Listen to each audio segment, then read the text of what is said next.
Buenas tardes a todos los presentes. Para mí es un placer estar en mi casa dando este tipo de conferencias y, evidentemente, aunque yo le he puesto un título genérico, el tiempo me va a limitar a que me circunscriba a una serie de aspectos que pueden ustedes ver en pantalla y yo no me voy a reiterar, ¿no? Bien, yo les voy a hablar de la vida cotidiana de los siglos más o menos XVI al XVIII, y cuando abordamos este tema hay que tener en cuenta que estamos ante una sociedad, yo no diría quizá sacralizada, pero sí impregnada de una gran religiosidad frente a nuestra sociedad pues más secularizada que vivimos hoy en día, ¿no? La Iglesia jugaba un papel importante, trascendental. Era un centro de sociabilidad de la época. La gente no solo iba a la iglesia a oír misa o a escuchar misa, sino también era un centro de reunión de las cofradías. Allí tenían evidentemente sus sedes, pero en el ofertorio de la misa pues se realizaban los anuncios de la época, ¿no? E incluso la campana de la iglesia tenía un lenguaje específico, particular. Anunciaba no solo si una persona había fallecido o no, sino el tipo de difunto, su categoría social, si había un incendio, si había una plaga, una inundación, si venía el enemigo. Ese era el lenguaje propio de la campana de la iglesia, que hoy hemos perdido esos sonidos en nuestra sociedad, ¿no? Y por otra parte, digo que esta sociedad era bastante religiosa, hasta el punto de que las fechas no se fijaban como nosotros en un día a veces concreto del calendario, que decimos el 24 de junio, ¿no? La gente decía, bueno, yo te tengo que pagar el alquiler de la casa el día de San Juan y el día de la Pascua de Navidad, ¿no? O este documento se firmaba y había que pagar este grano en el día de Nuestra Señora de Agosto, ¿no? Esta era la sociedad del momento, ¿no? Y cuando el individuo venía al mundo, lo hacía evidentemente en el espacio doméstico, pero siempre rodeado de gente, ¿no? Venía también en unas condiciones a veces de salubridad muy escasas, ¿no? Hasta el punto de que prácticamente la mitad de los jóvenes no llegaba a los 20 años de edad y había una alta mortalidad infantil en esta época. Bueno, la insalubridad era tal hasta el punto de que ustedes ya habrán oído aquella frase del agua va, agua va, agua va, que cuando una persona tenía que tirar los excrementos, por así decirlo, y la orina de casa, pues abría la ventana y decía eso 3 veces y salía a la calle, con lo cual nos podemos imaginar cómo estaban las calles de aquella época, de lodo, y tener una calle empedrada, no existía el asfalto, evidentemente, prácticamente era un lujo, ¿no? Bien, el primer ritual que recibía el individuo era el del bautismo, ¿no? Y si había algún tipo de peligro cuando el niño nacía sobre su vida, había que aplicarle, como veis aquí, un bautismo de socorro. Veis aquí tenía una jarra la mujer, y como lo estaba bautizando, la mujer era asistida en el parto por una comadrona. En esta época no iba el médico a casa, evidentemente, y se le practicaba ese bautismo de socorro, que luego tenía que volver a pasar el niño por el bautismo de la iglesia, ¿no? Bien, este ritual de iniciación o de transición suponía integrar no solo al individuo en la iglesia, sino incluso cuando se realizaba ese bautizo en un espacio considerado sagrado, protegido de la intervención demoníaca, ¿no? El bautismo por aspersión, como se realizaba en esta época, comenzó a realizarse fundamentalmente a partir del siglo X. Con anterioridad, el cristiano se bautizaba, como en la época de Jesucristo en el Jordán, de mayor, ¿no? Es en el siglo X cuando comienza ese ritual de aspersión, que en un principio era sumergiendo la cabeza del niño y luego posteriormente con unas gotas se le ponía a veces en la boca una pizca de sal y por la parte de atrás se le rociaba con aceite para que quizá no sintiera demasiado el frío del agua. Y este ritual tenía por objetivo la eliminación digamos, del pecado original, ¿no? Y luego lo que se hacía era llevarlo por parte de los padrinos a la iglesia. El padrino y la madrina eran los que estaban presentes en la ceremonia, no la madre. La madre, durante 40 días, siguiendo en cierto sentido los rituales que eran propios del judaísmo, permanecía como impura ritualmente y tenía que estar en casa, y eran los 40 días cuando ella ya volvía a asistir a la iglesia, ¿no? Eran los padrinos los que se encargaban de, en esa ceremonia, rezar el credo, rezar el Padre Nuestro, ponerle el nombre al individuo, que en ocasiones pues concordaba con el santo de la época y se creía que ese santo iba a ser su protector, ¿no? Bien, entre el padrino y apadrinado se creaba un vínculo de espiritualidad muy parecido al de consanguinidad de la época. Es decir, tú para casarte con un pariente necesitabas una bula o una licencia papal, ¿no? Pues también para casarte con tu madrino o tu padrino o madrina, o con tu amadrinado y apadrinado en este sentido, ¿no? Y era importante tu padrino porque creaba con la familia una poderosa, digamos, asociación y una poderosa red social, ¿no? El niño era inscrito, como veis aquí, os he traído un acta de bautismo de 1724, y aquí el nombre de Rosalea Sebastiana, que es como ella se llama, y aquí se dice cómo fue bautizada ella, ¿no? Esta inscripción en los libros de bautismo se comienza a hacer de una manera formal y periódica a raíz del Concilio de Trento de 1563. Ya sabéis que las convulsiones religiosas que sufre Europa a causa de la Reforma, pues ponen en entredicho todos estos sacramentos, ¿no? Entonces, la Iglesia, para afirmarlos, lo que hace es que a sus párrocos les dice que deben de llevar un libro donde anoten los bautismos, los matrimonios y las defunciones, estos tipos de sacramento, y por tanto, a partir de esa fecha los comenzamos a encontrar de una manera más regular. ¿Quiere decir que no existieron con anterioridad? Sí, desde luego en Castilla los podéis encontrar desde el siglo XV, y en la Corona de Aragón incluso se conservan algunos del siglo XIV, y están siendo muy utilizados. Por ejemplo, en la actualidad, pues gente que se ha jubilado y que quiere estudiar sus ascendientes, y va a consultar a los archivos parroquiales, ¿no? Estos considerados libros de sacralidad, de sacramentación, que se consideraban en esta época. Bien, el niño normalmente recibía una educación hasta los 6 o 7 años en casa con la madre. Se trataba de una educación fundamentalmente cristiana, donde le enseñaba la doctrina. No constituía el centro de atención como en nuestras épocas. De hecho, ni tan siquiera pues en las conversaciones de los adultos, cuando contaban chistes groseros, pues se callaban, ¿no? Ausentaban al niño, no lo hacían. El niño estaba presente en todas esas conversaciones. A partir de los 7 años entraba en el mundo de la confesión, se confesaba en la iglesia, y era la época en la que se cambiaba la bata que el niño vestía por unos pantalones, fundamentalmente, y a partir de los 12 años era la fecha en la cual el muchacho comulgaba. Es una fecha, la de los 12 años, indicativa en esta sociedad, porque era la fecha en la que, por ejemplo, una mujer se podía casar. El derecho canónico decía que la mujer se podía casar a los 12 años y el hombre a los 14, evidentemente con el permiso de los padres. Bastaba un informe médico que dijera que era lo suficientemente robusta para tener un hijo y que ya tenía la menstruación, para que se le diese ese permiso por parte de los facultativos de la época, ¿no? Y a los 12 años era el momento también en que la mujer podía ingresar en un convento.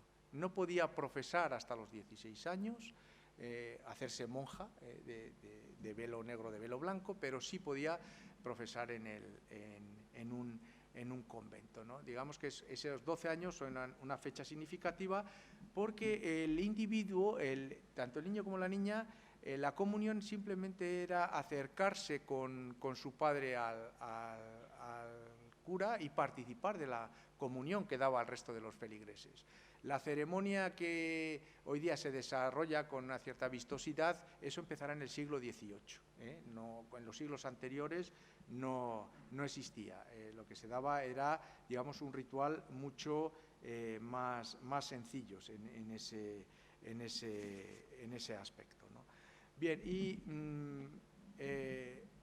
el niño, a partir de una cierta edad, de los 7 años aproximadamente, pues empezaba a ir al colegio. Hablar en esta sociedad de alfabetización es muy difícil, ¿no? Es muy difícil por varias razones. Al colegio iba una minoría, es decir, en el siglo, por ejemplo, XVIII en España, a principios del siglo XVIII, no iba ni el 10% de los niños a la escuela. Con eso, por eso digo que hablar de alfabetización resulta complicado, pero es que además en esta sociedad se comenzaba a leer antes que escribir, ¿no? Entonces, cuando se han realizado estudios de alfabetización, por ejemplo, aquí tenéis algunos, no se ven muy bien, pero os voy a dar datos, ¿no? Por ejemplo, en Pontevedra, en 1800, el 84% de los hombres sabía firmar los documentos, las ventas de bienes, como veis aquí, en Tui el 73%, en Cádiz en 1775 firmaban su testamento el 75% de los hombres y el 56% de las mujeres, en el puerto de Santa María el 36% de los hombres y el 25% de las mujeres, en Murcia en el 1799 firmaron un 82% de los hombres y un 32% de las mujeres, en Girona un 77% de los hombres y un 27% de las mujeres. Bueno, son algunos datos, pero claro, el que una persona supiese firmar un documento no quiere decir que solo ese número, ese porcentaje de personas supiese leer, ¿no? E incluso es engañoso porque hasta la firma lo es, ¿no? Si leéis el Quijote, Sancho Panza llega un momento en el que indica que él le habían enseñado a hacer una letra como de fardo que decía que era su nombre. O el Guzmán de Alfarache, ¿no? El que decía que tenía su suegro, era un importante mercader, y decía que también que le habían enseñado a firmar porque eso confería prestigio a la persona, ¿no? El plasmar la firma, ¿no? Y de hecho, la circunstancia de que una persona supiera firmar no significa que hiciera uso habitualmente de la escritura, ¿no? La escritura es verdad que era un privilegio que desde la Edad Media había estado circunscrito a un grupo muy reducido de personas. De hecho, los escritores del siglo XIII son fundamentalmente clérigos. Los clérigos están bastante alfabetizados, en los varones casi el 100%, las mujeres quizá en un 90%, porque cuando una entraba en un convento se la enseñaba a leer y a escribir. ¿Todas lo lograban? No, porque a veces lo hacían mujeres ya con una cierta edad que eran incapaces, ¿no?, de aprender la lectura y la escritura, pero en un alto porcentaje sabían hacerlo en ese momento, ¿no?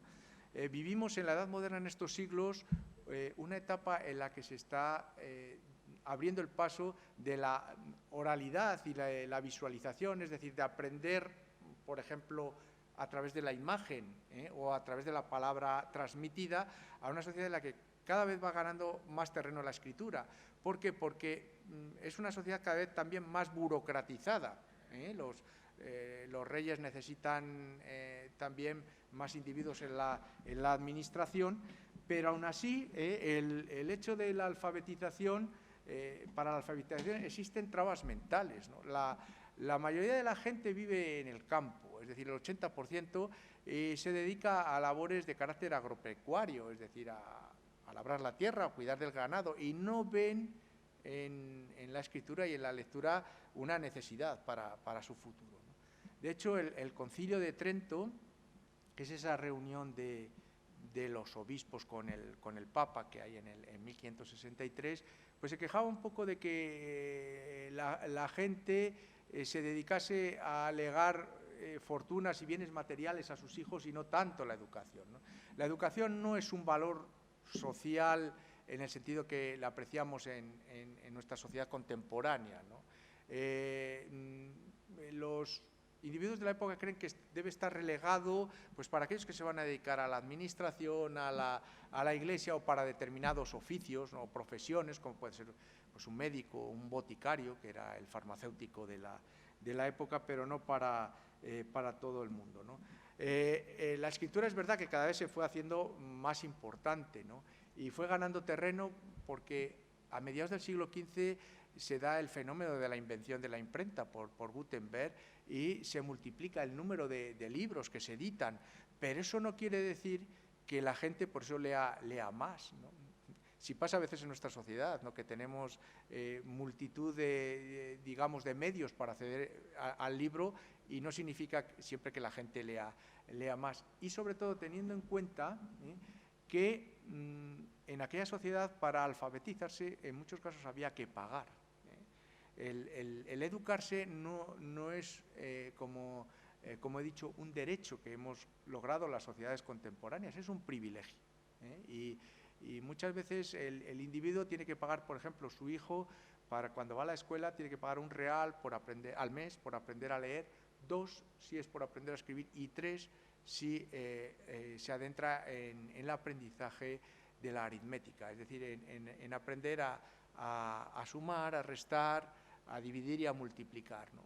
¿Qué estoy hablando? Que un jornalero gana £1 diario, los días que trabaja, que no trabaja todos los días, ¿no? Entonces, dedicar a los múltiples hijos que tiene £1, 2 o 3 al mes, pues es una enorme carga, ¿no? Y por otro lado, es que vemos que la sociedad esta no lo aplica porque muchos docentes se quejan que cuando llega el periodo de las labores agrícolas, sus hijos los muchachos dejan de ir a la escuela, ¿no? Porque los padres los necesitan en sus labores, ¿eh?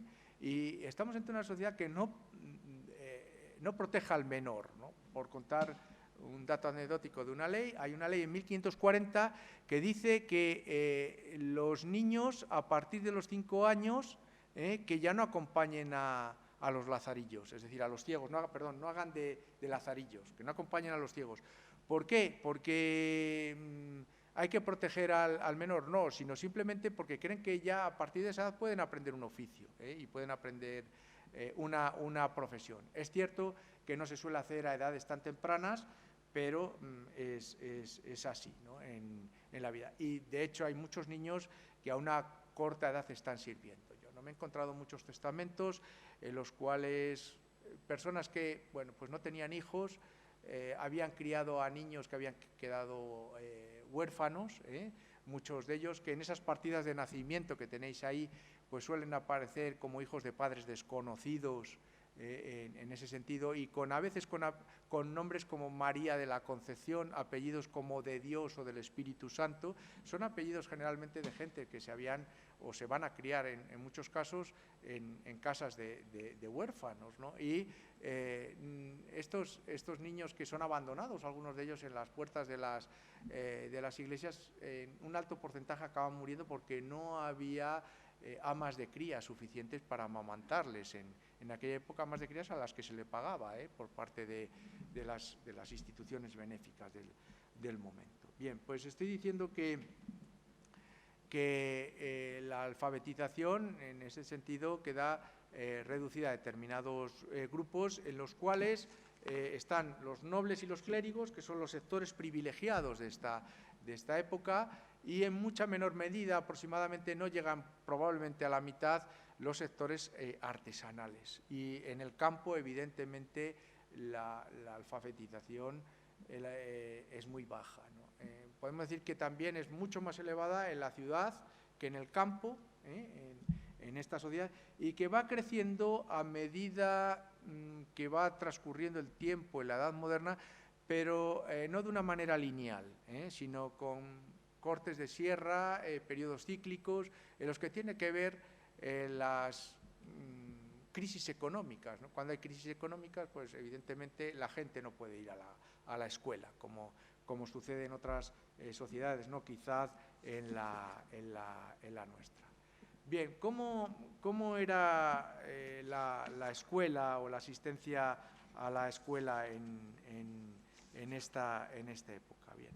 La educación de primeras letras, que es como así se llamaba a la educación primaria, desde el siglo XVI al siglo XX, pues no podemos hacer un análisis, vamos a decirlo, serio, porque los estudios que se han realizado hasta el momento carecen de dispersión, es decir, hay estudios locales de determinadas localidades, yo mismo estudié Zamora y Toro en esta época, pero faltan todavía estudios para realizar un mapa escolar de España en la Edad Moderna. Por tanto, digo que no podemos hacer todavía un estudio serio en este sentido, ¿no? El niño iba a la escuela, aproximadamente podía ir a los 5 o 6 años, y era atendido por un maestro de primeras letras. Aquí podéis ver un maestro de estos, en esta podéis ver otro maestro de primeras letras. Además de estos maestros, existía también escuelas catedralicias donde los clérigos educaban a sus propios niños, que se iban a dedicar, algunos de ellos, al coro de la catedral, y que tenían una educación mucho más amplia en ese sentido, ¿no? Bien, la escuela, como podéis ver en estos dibujos de la época del siglo XVII, de estos dibujos costumbristas, pues el maestro, que era un individuo que no había recibido una formación universitaria, eso para empezar, lo que tenía que ser es una persona que supiera leer, escribir, el cálculo matemático del que hemos hablado, y una persona de buenas costumbres y de una sana doctrina cristiana. Esos eran los principios necesarios. De manera que un maestro de escuela podía ser a veces un sacristán, un agrimensor, un boticario del pueblo. Solamente en localidades como Madrid o Barcelona existía lo que se llamaba la escuela la Asociación de San Casiano, que exigía a los maestros ya una cierta preparación, y que luego pasará a ser el Colegio Académico del Noble Arte de Primeras Letras en 1780, y a partir de ahí ya se exige una cierta formación a los maestros. Pero en líneas generales, los niños eran educados por personas de este estilo, que no tienen la cualificación necesaria, y que suelen contratar generalmente los ayuntamientos, que son los que se encargan de la enseñanza primaria, o a veces fundaciones de carácter privado. Por ejemplo, el maestrescuela, que es un cargo, el maestro escuela de la Catedral de Lima, que estuvo en Zamora, que era de un pueblo de Santa Clara de Abedillo, pues él dejó una fundación para que los niños de su pueblo recibiesen ese tipo de educación. No contaban con un edificio adecuado. Podéis ver estos de aquí que os traigo, donde pues a veces hay bastante oscuridad, hay suciedad, como podéis ver en las paredes. Se utilizaban desde la panera que tenía el ayuntamiento hasta el lugar donde se habían depositado las armas, de manera que a veces hay quejas del maestro de que todavía allí hay utensilios, por así decirlo, bélicos, ¿no? Y están al alcance de los niños. O la escuela o la casa propia del maestro eran utilizadas con estos fines. En el antiguo régimen el Estado no se preocupa de la educación, igual que no se preocupa de la beneficencia. Eso está a cargo del ayuntamiento, está a cargo en otros casos de la Iglesia. Por ello, el ayuntamiento cubre el alquiler de esa vivienda, le paga al maestro y le obliga en ocasiones a recibir individuos que tienen escasos fondos, que no tienen medios para poder subsistir, ¿no? El niño va a la escuela en un horario de 3 horas por la mañana y 3 horas por la tarde, empezando en los veranos a las 7 de la mañana, hora solar, no creáis que iban muy tarde a la escuela, ¿no? Y aprende a través de, como os he traído aquí, una cartilla. Ahí tenéis la cartilla de doctrina cristiana,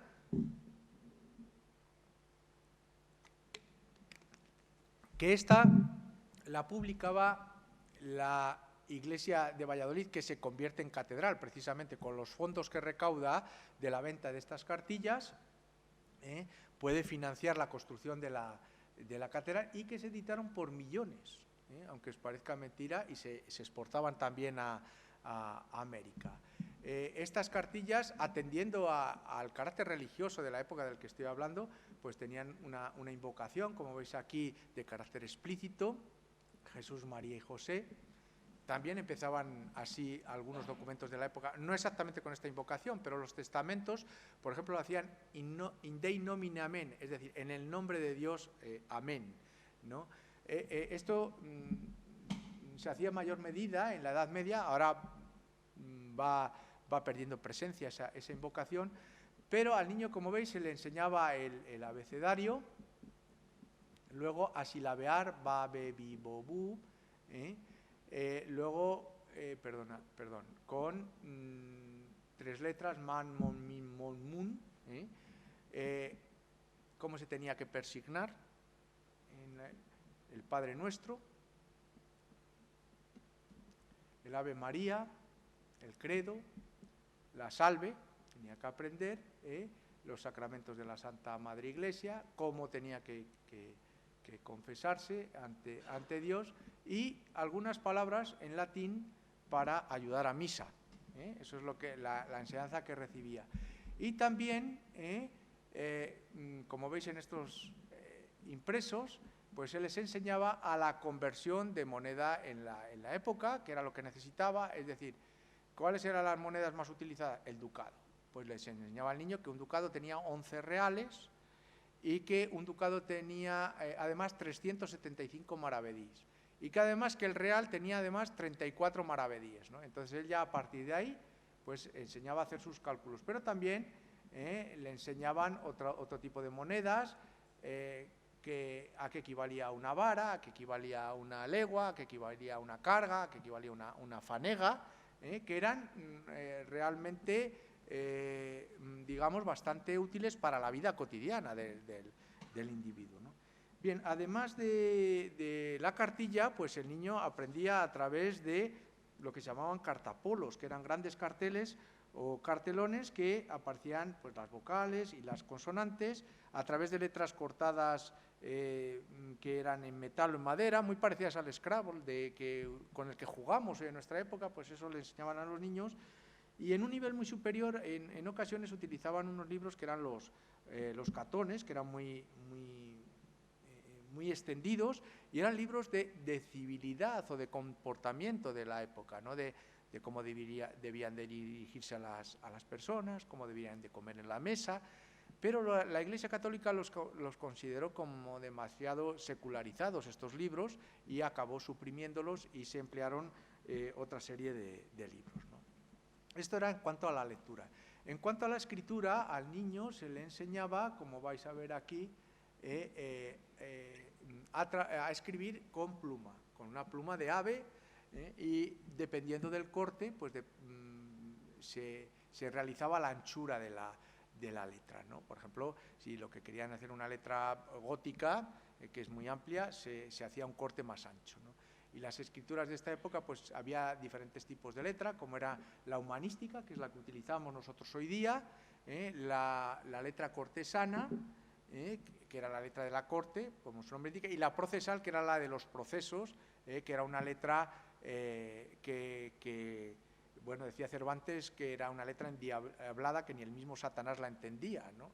¿Por qué? Porque la gente escribía sin levantar la mano del folio, ¿no? Y claro, los reyes católicos actuaron en contra de esta letra porque también los escribanos se valían de ella, y lo que hacían era escribir muy poquitas palabras y muy poquitos renglones, y los escribanos, que eran los notarios de la época, cobraban en función de los folios que escribían, con lo cual pues estaban enriqueciendo. Es que igual cuando ibas a hacer una escritura y te dicen que por excesos de folio te cobran mucho más, ¿no? Pues de eso se valían y lo van a atacar los escribanos. Bien, en este tipo de letra lo que hacían eran los niños muestras que corregía, como veis aquí, el tintero, la pluma, el maestro, ¿no? Y os he traído aquí algunas de estas muestras que generalmente pues tenían un fin moralizador, ¿no? Dice: ¿qué importa, niño mío, que tomes tú esta muestra si luego la ensucias y no haces caso de ella, y si acaso el mísero maestro te riñe o castiga, vas con 1000 mentiras a tu casa? Es decir, que tienen un fin moralizador, pero lo veis mejor en esta. Trabaja y no pedirás. Esto tenía que escribirlo el niño varias veces. O esta, amigo, dice, amigo, haiga, reforma en jugar y aumento, y ponía la muestra en la siguiente, en trabajar. Es decir, juega menos y trabaja más en la vida. Es lo que le está enseñando el maestro, ¿no? Es decir, tiene un carácter generalmente moralizante de las costumbres, ¿no? Y en esta enseñanza pues es bastante memorística, bastante repetitiva, y no he traído ninguna figura, pero el castigo está generalizado, el azote, no es como nuestra sociedad, que no podemos tocar al niño, sino la vara del maestro la hemos probado, yo incluso en época de la caída del franquismo, la vara, la regla y la goma de butano, todo junto, ¿no? Pues eso estaba en aquel principio de la letra con sangre entra, pues así era la educación del momento. La violencia que no va a estar proscrita hasta el siglo XIX. Bien, las niñas solían recibir una educación distinta. Es verdad que fueron hasta el siglo XVIII a la escuela conjuntamente con los niños, pero lo que se les enseñaba era lo que en aquella época consideraban las labores mujeriles, que así se les llamaban, es decir, a coser, a bordar, las labores que podían ser de la casa. Algunos padres pedían que aprendiesen a leer, pero los moralistas de la época, entre ellos Fray Luis Vives en La instrucción de la mujer cristiana, o Fray Luis de León en La perfecta casada, decía que a las mujeres no se las debía de enseñar a escribir porque podían escribir notas de carácter amatorio, ¿no? Cartas de carácter amatorio, y eso pues no estaba muy bien visto en la época, ¿no? Incluso eran criticadas, ¿no? Como expresiones, obras como La culta Latin y Parla. Bien, el siguiente escalón en la enseñanza eran las escuelas de gramática, que era lo que podíamos considerar nosotros como la enseñanza secundaria de la época, que estaba a cargo de un bachiller, un gramatista, ese domine cabra que aparece en la literatura de la época, o preceptores que tenían un carácter privado para la nobleza, ¿no? La nobleza tenía sus propios preceptores, igual que se tenía su ayo que cuidaba del niño, y no iban a las escuelas que hemos estado viendo. Era una sociedad de privilegios donde no solían mezclarse los nobles con el resto del pueblo, ¿no? Ni siquiera solían dirigirse. Un noble, cuando se iba a dirigir no se dirigía, como veis en las películas, a un criado, no, se dirigía a su criado, y su criado se dirigía al otro criado, pero ese habla directa no existía, como a veces percibimos a través, o visualizamos a través de las películas, ¿no? Bien, esta educación secundaria comenzaba a los 8 o 9 años hasta los 17, y lo que se hacía, tenía 3 niveles, uno de principiantes, medios y luego ya un superior. Yo no voy a entrar en ello. La enseñanza era fundamentalmente de latín, también de retórica, de griego, pero sobre todo de latín. ¿Por qué el latín? Porque el latín era la lengua franca del momento, era la lengua en la cual se hablaba en la universidad. En la universidad no te enseñaban en tu lengua vernácula, tenías que saber latín.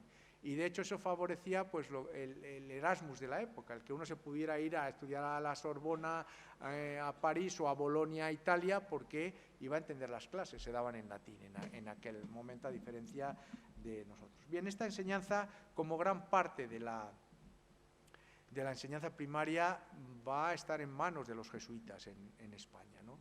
Y esto haría que en el futuro, sobre todo ya luego en la época ilustrada, fuesen bastante odiados. Ellos habían educado a la élite de la época, habían ganado bastante poder, y cuando los manteístas llegan al poder en época de Carlos III, pues van a estar bastante odiados. Pero los jesuitas, fijaros, llegaron a contar en 1627 con 40.000 alumnos en toda España, ¿no? Porque sus programas eran más atractivos, incorporaban además en esas enseñanzas secundarias pues matemáticas, física, ciencias naturales e historia, ¿no?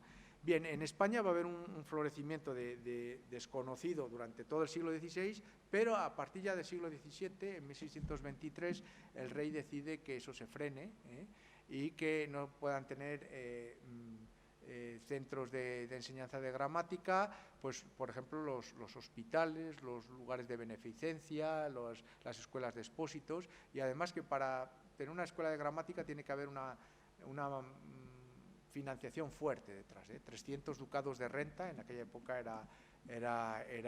era mucho dinero. ¿Por qué lo hace el rey? Porque dice que la juventud debe dedicarse no a estudiar gramática, sino a oficios de carácter artesano y a la agricultura, que es a lo que se debe dedicar, y no a estos menesteres, ¿no? Y la última formación, de la que no voy a entrar, es la enseñanza superior, que está a cargo de las universidades, ¿no? Que en aquella época, más que universidad, se le conoce con el nombre de estudio. La universitas tiene un sentido genérico como de gremio. La universitas podía ser de los sastres, de los zapateros, de muchas profesiones, ¿no? Estas universidades, y como ya sabéis a través del centenario que hemos celebrado, pues surgen en España en las primeras décadas del siglo XIII, pero cuando van a tener su auge, la Universidad de Salamanca es en el siglo XVI, ¿no? Que con Valladolid y con Alcalá de Henares se va a convertir en la cantera de formación de funcionarios y de gente para la administración y para la Iglesia. La gente que estudia, pues estudia en esta época derecho civil, derecho canónico, teología, medicina, que son las mayores, y artes, que son las menores, ¿no? Y sale de la universidad siendo bachiller, siendo licenciado o siendo doctor. Para ser licenciado, pues con asistir a clase valía, es decir, se pasaba de un curso a otro sin exámenes, solo te tenías que examinar al final, había 2 exámenes, uno privado y otro público. Y para ser doctor tenías que tener mucho dinero, porque lo que era una ceremonia realmente, en la cual esa ceremonia salía incluso de la catedral a la Plaza Mayor, y había que pagar allí un convite, una corrida de toros. Por eso se unían entre varios doctores, o lo que se hacía en aquella época era esperar al fallecimiento de un rey o de una infanta o de una princesa, que entonces, como había luto, no había que pagar la ceremonia, ¿no? Pero esta era cómo funcionaba en esta época el doctoramiento de la persona, ¿no? Bien, no voy a entrar en estos aspectos porque si no, no me daría tiempo, y me voy a pasar al aprendizaje de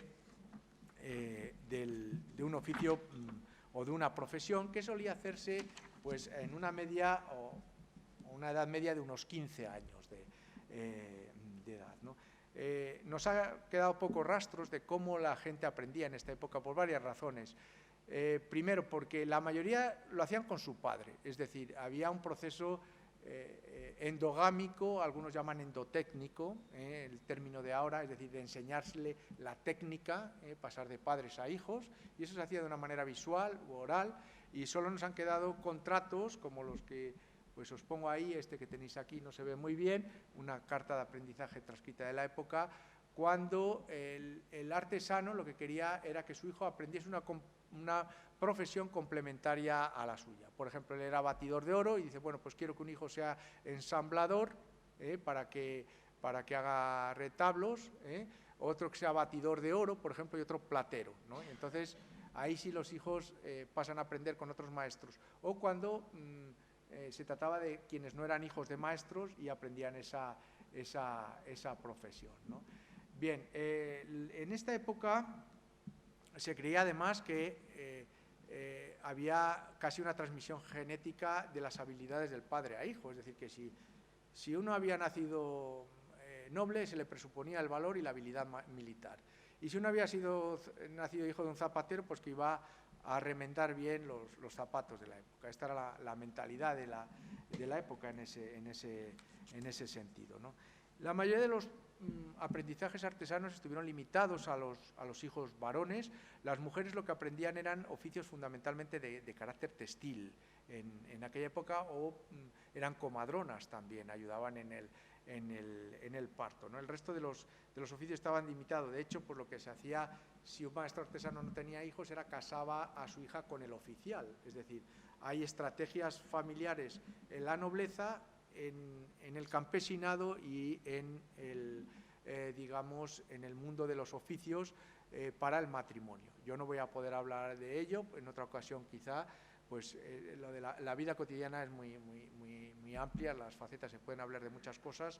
Hoy he elegido estos 4 aspectos para acercarles a cómo vivía la gente de la época en este sentido, ¿no?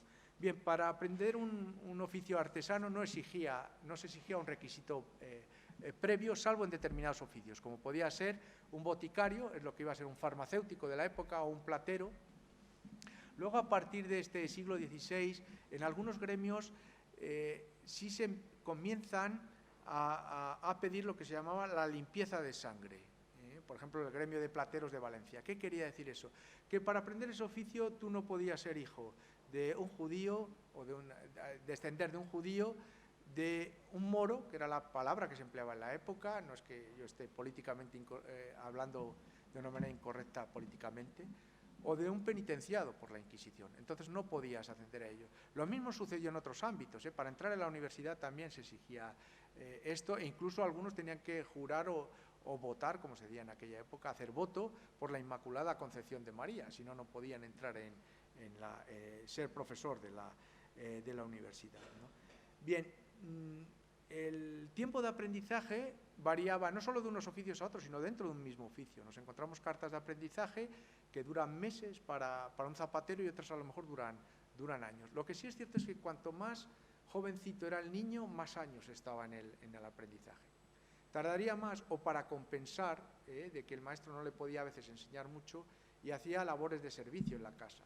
De esto se quejaban precisamente muchos aprendices, y los padres, cuando firmaban ese contrato que les enseñaba, decían que a su hijo se les dedicase exclusivamente al aprendizaje del oficio y no se le enviase pues, a por leña, a coger agua al río, a una fuente, a los recados de la mujer del maestro, porque perdían el tiempo en ello, ¿no? Cuando acababan el aprendizaje del oficio tenían que estar supervisados por un oficial nombrado de cada parte. El maestro nombraba un oficial y los padres del aprendiz nombraban otro, que tenían que verificar que ese aprendizaje se había realizado adecuadamente, ¿no? Las cartas de aprendizaje españolas son muy técnicas. En otros países entran más en otros detalles de carácter moral, ¿no? Por ejemplo, en Inglaterra se les prohibía a los aprendices salir a fiesta sin que el maestro les diese permiso. Se les podía acostar con mujeres también, en este sentido, o casarse sin el permiso del maestro. Estaban, digamos, mucho más limitados que los españoles, ¿no? en este aspecto. El aprendiz no podía ausentarse, no tenía vacaciones como nosotros.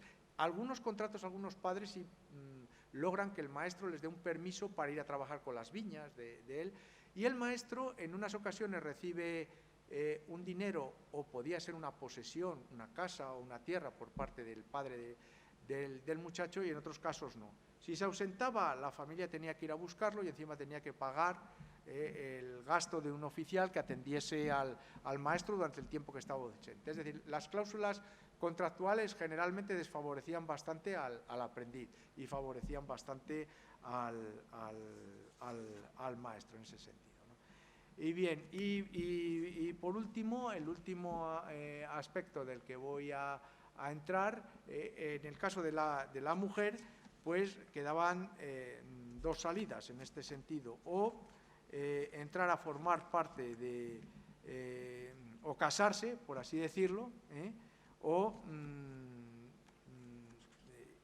ingresar como monja en un monasterio, ¿no? Para ingresar en un monasterio no estaba al alcance de todas las mujeres. Por poneros un ejemplo, en el siglo XVI se pagaban como unos 6.000 reales para entrar en un convento, y en el siglo XVIII unos 11.000 de media. Y estoy hablando de que en el siglo XVI un jornalero ganaba un real diario, y una